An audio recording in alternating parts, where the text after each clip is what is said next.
આમાં જોઈએ કે પાણીના ટીપા પાડી દીધા આપણે તીથીને થોડુંક પાડી દેવી છે જેથી આ ટીકડી પાણી થોડુંક પી લે અને ફેલાઈ જાય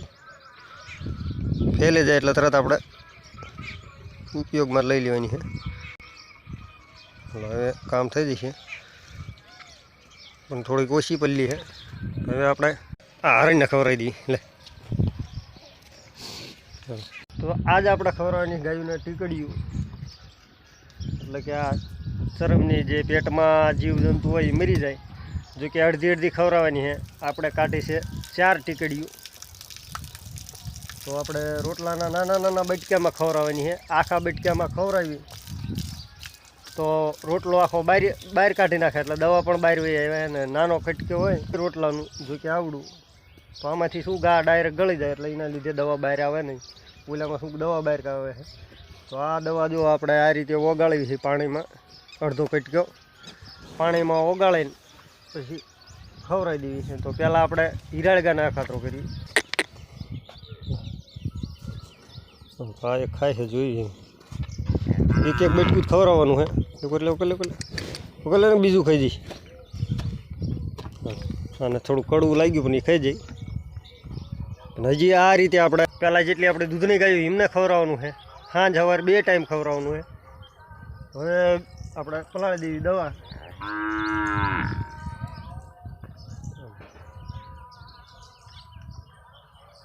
એમાં પાડ 2-3 ટીપા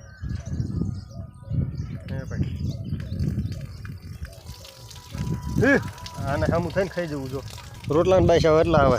આમાં જોઈએ કે પાણીના ટીપા પાડી દીધા આપણે તીથીને થોડુંક પાડી દેવી છે જેથી આ ટીકડી પાણી થોડુંક પી લે અને ફેલાઈ જાય એટલે તરત આપણે ઉપયોગમાં લઈ લેવાની છે। હવે કામ થઈ જશે પણ થોડીક ઓછી પલ્લી છે। હવે આપણે આ હરણને ખવડાવી દઈએ લે। ખાઈ જાય કાઢે હેક નથી કાઢતી। હા આને તો વાય ફરવું આને આપણે ખવડાવવાની પણ બાકી છે। હાલો ખાઈ જાય હરણ ખાઈ જાય પલાળે હાલ થોડીક તો 2 જણા સિવાય પતાય એવું નથી કાં જઈલા 2 જણા સિવાય પતાય એવું નથી। કળી જોઈ ગયા લઈ લે કળી એવું નહીં 2-3 ટીપા હજી પાડી દીધું આમાં। હા વધારે પડી ગયું હા વધારે પાણી પાડી દીધું આમાં ચાલ તો હે આ પાર્યો તો માનતી જ નથી મને। આ ખાઈને જઈશ પણ તોય આને ખાવી ફરીને ટીકડી ખાવી। હજી બીજી છે એ આગળ કે ગાયું છે જેલા માથાકૂટ જેવું થોડુંક રહેશે જો પલ્લા એટલે ટીકડી ફેલાય છે એમના। તો આવી રીતે પલાળીને ખવડાવી એટલે મજા આવે। કટકો સીધો બારો ન કાઢી કે શું કે ફેલાઈ જાય ને રોટલામાં એટલે હાલો તો આનું કામ થઈ ગયું।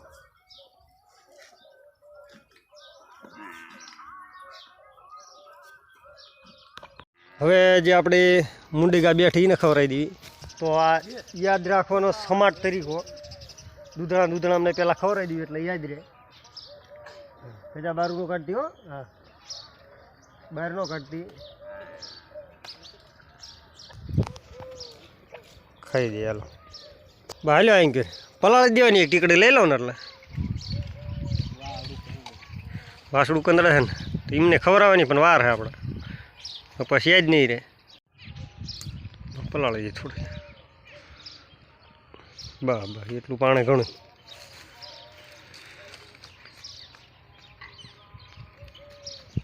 થોડુંક ફેલાઈ જાય ને એટલે પછી આમને જો તારે ટીકડી ખાવાનો વારો હોય પણ પછી જો આ 2 રેડિયર વાસણા આપણા વાળા ગરી જાય કાંઈ છે ને એક છે પણ કણ આ જોર્યો પડખે તે ખાઈ દે કમ્પ્લેટ એક પલાળી દેજે તું તારો આ રહ્યું ખાલી છે આમાં ટીકડી રહીને અહીંયા મીકીને પલાળી દેવાની। હવે બીજું ને ખવડાવી દેવી ઝડપા ઝડપ જઈલા યાદ રાખજો કેટલાને ખવડાવ્યું।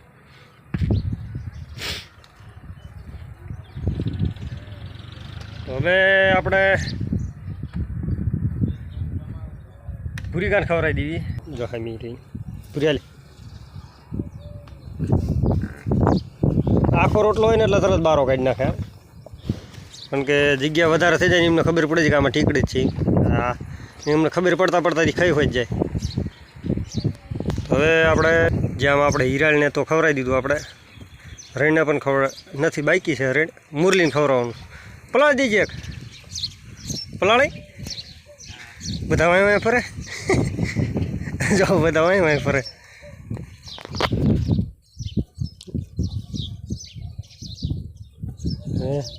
મુરલીને મુરલીને મુરલીને મુરલીને મુરલી વાઘોલા ચડે છે એનો વાઘોલ કેવી રીતે ભંગાવો પેલા હું કાઢી દઉં વાઘોલ કાઢી નાખી પાકી હો ખાઈ જાય તો ખાઈ જાય ચાલો ચાલો આપણે મુરલી પણ ખાઈ જાય હવે આપણે વારો છે અમે જે કાબેર ગાર્યું એનો કાબેર ગા પછી આપણે પિયોળગાને ખવડાવશું અને જયલો આમ વહી આવ્યો જીને પિયોળને પહેલાં ખવડાવું હે લાય જીને ખવડાવી હે પલાળી નથી પલાળી લે લે બા થોડું પાણી રેડી દીધું પણ રોટલા ઉપર પાણી નથી દેખાતું અને બીજું કે આપણા મોબાઈલની કેમેરા કેપેસિટી થોડીક ઓછી છે હાલમાં વિચાર કરવી છે બીજો મોબાઈલ લાવવાનો જે સારું રિઝલ્ટ આપે ક્યાં મને દેખાતી ને એને લઈ લે ચીડી ને કીડી હોય તો એ જી કેટલે કેટલે થાળીમાં એલી હા ચીડી ક્યાં જઈ હા લઈ લે હેઠા ભાઈ દીધો જાય આપણે પિયોળને પહેલાં ખવડાવી દઈએ એટલે વાંધો નહીં કા પિયોળ પિયોળ ભાવ છે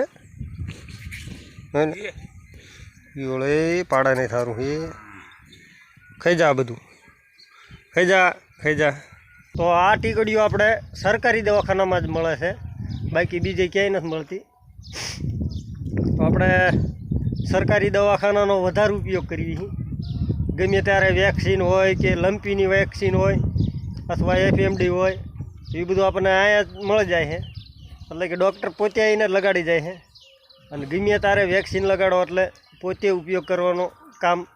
ઉપયોગ કરવાનું કે અંગીસર મારવાનું કામ નહીં કરવાનું ડૉક્ટર પાસે જ કરાવી લેવાનું જો કદાચ તમને આવડતું હોય તો ઠીક વાત છે એક બે ગાયોને બાકી બધી ગાયોને નહીં કરવાનું આ તો શું કે આપણને થોડુંક ફાવે છે તો એના લીધે આપણે બધી ગાયોને હાથે અંગીસર મારી દેવી કારણ કે આ ગાયું ડૉક્ટર આવે એટલે ઊભી જ નથી રહેતી પહેલી વાત વાડામાં એમને ગમે એ રીતે બાશ આવી જતી હોય ઓહો આ મસ્ત પલાળની હવે આપણા કાબેરનો વારો કાબેરનો રોજીનો બેનો વારો પણ કાબેર ક્યાં હોય જઈ હાલો કાબેરનો વારો હતો પણ પહેલાં રોજીને ખવડાવી દેવી કારણ કે રોજી નજીક છે કાબેર આગી હોય જઈ લે હાલે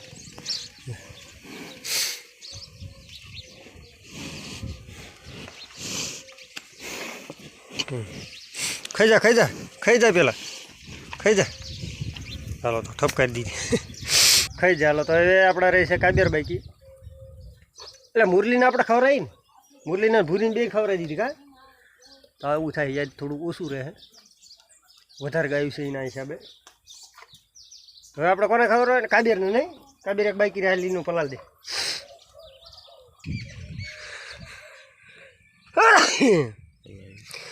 જોઈ લો એક પછી એક પલાળી મૂકે તો સાર વાંધો નથી કામ થઈ જાય એમના જયલાની ગાયોને ખવડાવવાની છે એ જયલાની ગાયોને પણ ખવડાવવાની છે પણ વાર છે જે આંકર બધીને ખવડાવી દેવી પહેલાં પછી જયલાની ગાયોને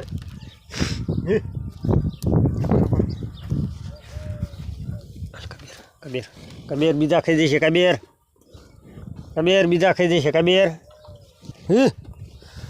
અમને એમ ન કર્યું તો મેળ ન થાય એવું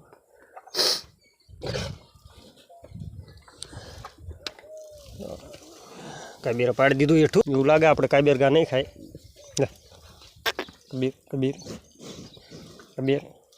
કબેર હાલો તો હવે કાબેરને આપણે ખાણમાં ખવડાવવી પડશે ને કાબેર ખાશે નહીં તો આવી પણ માથા કૂટરે છે નાનું એવડું બટક્યું હતું તો એને હેઠું નાખી દીધું ઊંઘી ખબર પડી જાય ને આગળ કે આમાં ટીકડી સિવાય કંઈ ન હોય. હવે આપણે ખવડાવી દઈએ આપણે ધોળકાને, જો કે ખાઈ જઈએ. લે ધોળ ધોળે એટલે રોટલો છે ગાંડી, રોટલો છે આ ખાઈ જાય. ધોળકા ખાઈ જાય. નાની વાસળી જો ભાઈ હવે ફરે પણ તને ન ખવડાવવાનું. તો આવી નાની વાસળી હોય એને આ ટીકડીનો ચોથો ભાગ ખવડાવવાનો. અને જો આ ટીકડી હું તમને બતાવી દઉં. આ ટીકડી છે તો આ આપણને સરકારી દવાખાના સિવાય ક્યાંય ન મળે. બાકી તમે ટોરમાં જાઓ તો ટોરમાં ન મળે પણ એ અલગ હોય. અને આ સારી વધારે સરકારી જે મળે ને સારી ચરમ માટે કે ગમે એ જીવજંતુ અંદર પેટમાં હોય એમને માટે બહુ સારી. હાલમાં આપણે 34 ગાયોમાંથી 8 ગાયોને ખવડાવ્યું છે, બાકી બધી બાકી છે. બીજી અમને સવારમાં કાલ ખવડાવશું. અને જો કે અત્યારે આપણે જે 8 ગાયોને ખવડાવ્યું એમને સાંજે ખવડાવવી પડશે આપણે. તો આવી પ્રક્રિયા ચાલુ છે. અને આ જે દવાઈઓ રહી ડૉક્ટર પાસેથી જે આવે બહુ જ કામ કરે છે. અને જે આપણે ખરવા મોવાની જે આપણે શોર્ટ વિડીયો નાખ્યો હતો અંગીસર મારતા આપણે આ હરણગા બેઠી એને લાઈવ આપણે વેક્સિનનો ડોઝ આપ્યો હતો. તો તમે પણ FMDનો ડોઝ મરાવી શકો. અને એ પણ સરકારી ડૉક્ટર પાસે તે બાકી નહીં. સરકારી ડૉક્ટરમાં અરજી કરો કે ફોન કરો સરકારી દવાખાનામાં, એટલે તરત તમને વેક્સિન તરત તમારી ગાયોમાં મારી જાય. એનાથી જો આપણે ખરવા મોવા એટલે કે જે ખરિયામાં પાક પડે છે, સાંદા પડી જાય ખરિયામાં એ, અથવા પછી મોઢામાં જે પાક પડે છે એને પણ લાગુ પડે, તો આ વેક્સિન બહુ જ ઉપયોગી છે. તમે પણ કરાવી શકો. મળશું હવે આગલા વિડીયોમાં. ત્યાં લગી જય શ્રી કૃષ્ણ અને જય સિયારામ બધાને.